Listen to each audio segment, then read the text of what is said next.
మీకు తెలుసు జీవి సుందర్ ఈ ఉభయ గోదావరి జిల్లాల ఎమ్మెల్సీ పట్టభద్రుల నియోజకవర్గానికి కంటెస్ట్ చేస్తూ ఉన్నాడు. అంతేకాకుండా ప్రతి ఓటర్ని ఇండివిజువల్గా కలుస్తూ ఉన్నాడు. కలిసి తన మేనిఫెస్టోని కూడా చెప్తా ఉన్నాడు. ఎందువల్లంటే అసెంబ్లీలో కానీ లేదంటే కౌన్సిల్లో కానీ శాసనసభలో కానీ శాసన మండలిలో కానీ ప్రభుత్వానికి వ్యతిరేకంగా మాట్లాడే ఒక గొంతు కూడా లేదు. ప్రభుత్వం ఏం చెప్తే అదే నడుస్తూ ఉంది. ప్రభుత్వాన్ని ప్రశ్నించే గొంతుగా అన్నది ఒక గొంతు కూడా లేకుండా అయిపోయింది. ఈ పరిస్థితుల్లో హర్షకుమార్ గొంతుకు లాంటి గొంతుక ఒక గొంతుకుని శాసన మండలికి పంపించాలంటే సుందర్ సరైనడని చెప్పి మేము కార్యకర్తల సమావేశంలో నిర్ణయించి మేము సుందర్ని ఇండిపెండెంట్గా కూర్చోబెట్టడం జరిగింది. ఎందువల్లంటే ప్రభుత్వం వచ్చి 8 నెలలు, రేపు 9 నెలలు అవుతుంది. ఇప్పుడు వాళ్ళు సూపర్ 6 అన్నారు. ఒక పెన్షన్ తప్పితే ఏమీ కూడా అమలు చేయాలి. మహిళలకు ఉచిత బస్సు అన్నారు. నిరుద్యోగులు అన్నారు. అలాగా ప్రతి వర్గానికి కూడా హామీలు ఇచ్చారు. హామీలు ఇచ్చి ఈ హామీలన్నీ కూడా చాలా బాగా అమలు చేస్తున్నాము. ఢిల్లీలోని ఎన్డీఏ గవర్నమెంట్ సపోర్ట్ అని ఢిల్లీలో ఎలక్షన్ క్యాంపెయిన్లో అబద్ధాలు కూడా చెప్తాం. అంటే అబద్ధాలు చెప్పడం అన్నది చంద్రబాబు నాయుడుకి చిన్నప్పటి నుంచి తెలిసిన విషయం. ఎందువల్ల నేను చెప్తున్నానంటే ఈయన ఇంతకుముందు ముఖ్యమంత్రి అయినప్పుడు 95వ సంవత్సరంలో ఎన్టీ రామారావుని వెన్నుపోటు పొడిచి ముఖ్యమంత్రి అయినప్పుడు అప్పుడు కూడా నేను చెప్పిన ఇదేంటంటే కాంగ్రెస్ మొత్తం నాశనం చేసేసింది. ఒక్క నయా పైసా లేదు. నాకేం చేయాలో తెలియక నాకు ఏమీ చేయలేకపోతున్నాను అన్న వీడియో అన్నది మొన్న నాకు దొరికింది. అంటే ఇలాగ అంటున్నాడు చంద్రబాబు, ఇది ఎప్పుడు అతనికి పాటే అని చెప్పి రోసయ్య గారు మాట్లాడుతున్న వీడియోని రిలీజ్ చేసింది. అంటే మొన్న అసెంబ్లీలో మొన్న చెప్పినప్పుడు ఆర్థిక పరిస్థితి బాగాలేదు, అప్పులు అయిపోయినాయి, ఇవన్నీ చెప్తా ఉన్నాడు. సేమ్ ఇదే పాట ఇంతకు ముందు కూడా 1995లో కూడా రిలీజ్ చేసింది. 2014లో అదే చెప్పారు. ఈవేళ మళ్ళీ 2025లో కూడా అదే చెప్తాం. కానీ ఇదే పరిస్థితులు ఇంతకుముందు 8 నెలలకు ముందు ఉన్నాయి, 9 నెలలకు ముందు ఉన్నాయి, 10 నెలలకు ముందు ఉన్నాయి, సంవత్సరాలకు ముందు ఇదే పరిస్థితులు ఉన్నాయి. అప్పుడు ఆర్థిక పరిస్థితికి ఇప్పుడు ఆర్థిక పరిస్థితికి ఎటువంటి వ్యత్యాసం లేదు. మరి జగన్ గవర్నమెంట్ ఎలా ఇవ్వగలిగింది ఈ స్కీములు? నువ్వు ఎందుకు ఇవ్వలేకపోతున్నావు? అంటే నువ్వు నీ అడ్మినిస్ట్రేషన్ లోపమా, లేకపోతే నీ మంత్రుల లోపమా, నీ మంత్రిమండలి కూర్పు లోపమా, నువ్వు పెట్టుకున్న అధికారుల లోపమా, అసలు నువ్వే లోపమా? ఒకసారి ఆలోచించుకో. ఈరోజు మొన్న 11వ తారీఖున ఫీజు రియంబర్స్మెంట్ నేను 572 కోట్లు రిలీజ్ చేశారంటే అవి నిన్న మొన్న పడి. ఈవేళ మళ్ళీ లోకేష్ గారు ఇంకొక 216 కోట్లు తొలి విడతగా ఇస్తున్నాం. అంటే తొలి విడత ఇచ్చింది 778 కోట్లు. దాంట్లో కూడా పూర్తిగా ఇవ్వలేదు. అసలు ఇవ్వాల్సింది 3000 కోట్లు. 3000 కోట్లలో 700 కోట్లు ఇస్తే ఏం సరిపోతుంది? మా కాలేజీకి ఎంతో రావాల్సి ఉంది, 6 నెలల నుంచి జీతాలు రాలేదంటే ఒక నెలకు సరిపడే జీతం స్కాలర్షిప్ కూడా లేదు. ఒక 5 లక్షలు ఇచ్చారంటే 5 లక్షలు మాకు జీతాలు సరే ఒక నెల.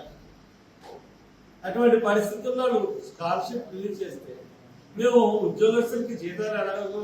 ప్రైవేట్ కాలేజెస్ అంటే దీని ఎఫెక్ట్ ఎలా పడుతుందంటే యాజమాన్యాల మీద పడేది తక్కువ, అక్కడ ప్రైవేట్ ఉద్యోగాలు లెక్చరర్స్ చేసుకుంటున్న వాళ్ళ మీద పడుతున్నది ఎక్కువ, విద్యార్థి కుటుంబాల మీద పడుతున్నది ఎక్కువ.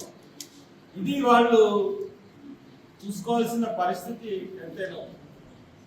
మరి ఏ రంగం తీసుకున్నా మనం చూసుకున్నట్లయితే అన్ని రంగాల్లో కూడా గవర్నమెంట్ ఫెయిల్ అయిపోయింది.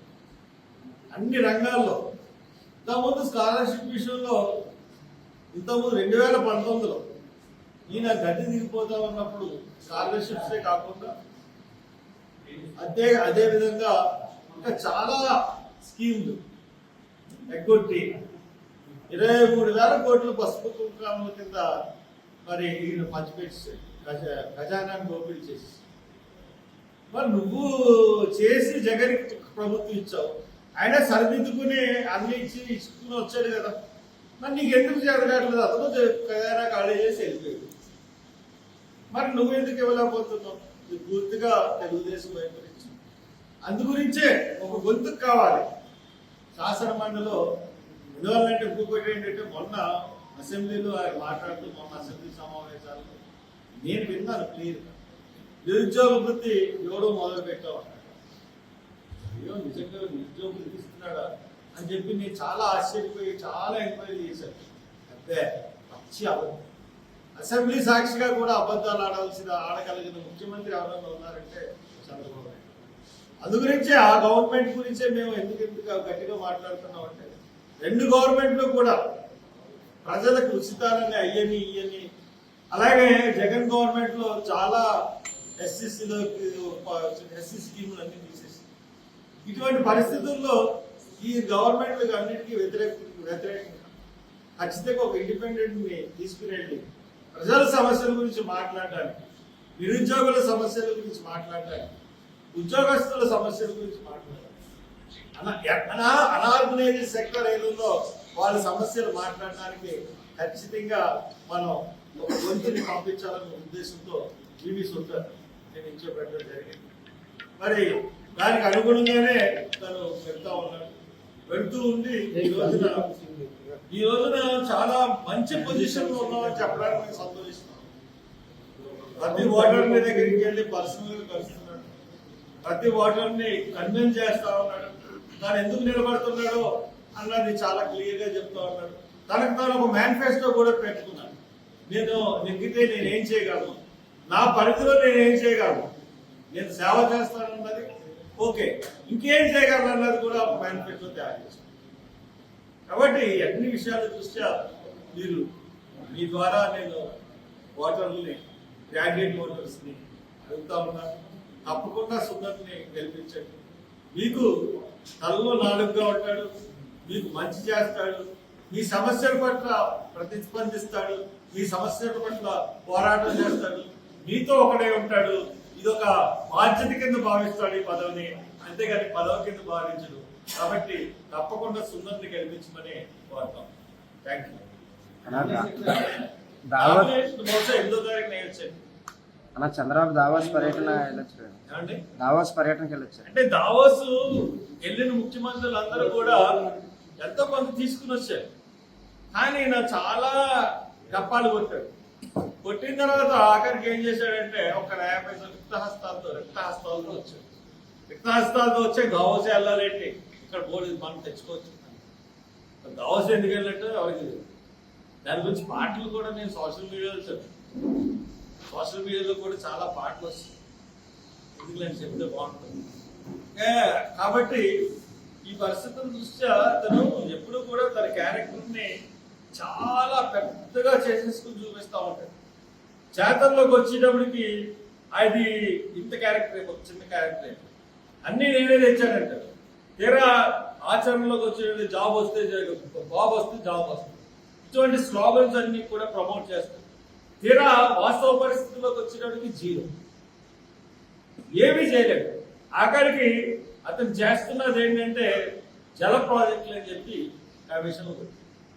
పోలవరంలో ఏటీఎం కింద వాడుతున్నామని మోడీ అన్నాడు చంద్రబాబు నాయుడు. పోలవరం మీకు ఏటీఎంలో ఉపయోగపడుతుంది.